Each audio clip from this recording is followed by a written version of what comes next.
Você acredita em lugares assombrados? E se eu te dissesse que um dos prédios mais enigmáticos do Brasil guarda uma história de tragédia, dor e aparições sobrenaturais?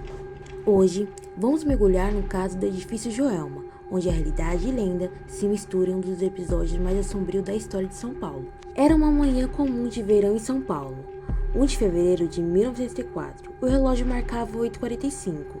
Centenas de pessoas chegavam para mais um dia de trabalho no edifício Joelma, um dos mais modernos da cidade, com seus 25 andares e fachada imponente.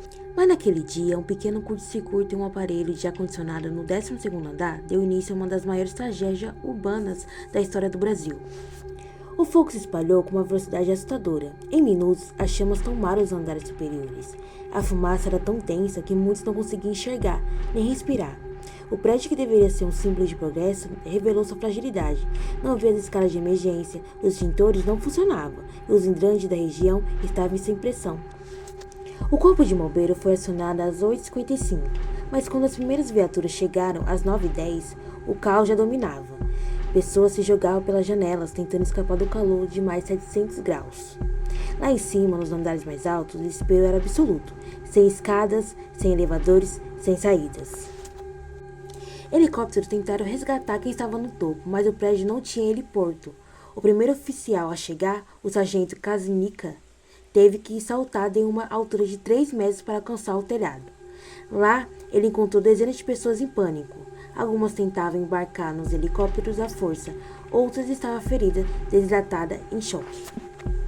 A operação de resgate durou horas. As últimas vítimas com vida foram retiradas por volta das 14h10.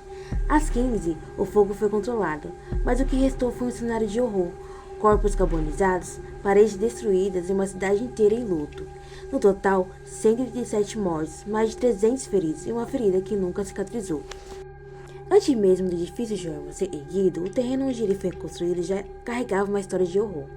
Em 1948, ele tinha uma casa simples, onde vivia Paulo Ferreira de Camargo, um jovem professor, assistente de química da USP, junto com sua mãe Benedita e suas duas irmãs, Maria Antonieta e Cordélia. Paulo era considerado estranho pelos vizinhos, reservado, expressivo e com hábitos incomuns. Com o tempo, ele começou a se interessar por temas mórbidos e perguntava aos colegas sobre substâncias capazes de dissolver os corpos humanos e fazer experimentos que preocupavam os professores. Quando começou a namorar uma enfermeira chamada Isaltina, sua mãe e irmã se opuseram fortemente. A relação familiar se deteriorou. Pouco depois, Paulo iniciou a construção de um poço no quintal de casa, alegando que seria para uma fábrica de adubo doméstico. Então, em um dia qualquer, Paulo anunciou que sua mãe e irmãs haviam morrido em um acidente de carro no Paraná. Mas a história não fazia sentido, não havia notícia do acidente. Os detalhes mudavam a cada vez que ele contava. Seu irmão Carlos, desconfiado, alertou a polícia. Quando os oficiais chegaram à casa, Paulo recebeu com sarcasmo. Vocês acham que sou louco o suficiente para matar minha família e enterrá-la no quintal? A casa é toda sua. Depois, Paulo se trancou no banheiro e disparou contra o próprio peito, encerrando sua vida de forma trágica. Ao investigar o poço recém-construído, os bombeiros encontraram os corpos de Benedita, Maria Antonieta e Cordélia, enrolados em mortalhas pretas, com capuzes na cabeça, jogados de cabeça para baixo.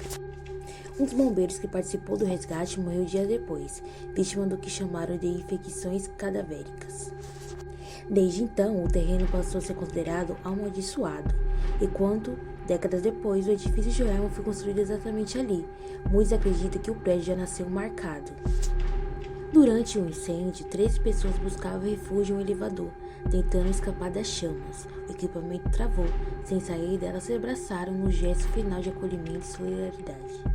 Seus corpos foram encontrados juntos, irreconhecíveis, e foram enterrados lado a lado no cemitério São Pedro, na zona leste de São Paulo. Desde então, o local passou a ser cercado por relatos de manifestações inexplicáveis, gritos, gemidos e aparições. Muitos consideram o cemitério um ponto de peregrinação. Visitantes costumam deixar copos de água sobre os túmulos, acreditando que isso acalma os espíritos que partiram de forma tão dolorosa. O Joelma virou símbolo de dor, mas também de fé. Há quem diga que foi salvo por anjos. Outros relatam elevadores que param em andares vazios, mesmo sem comando.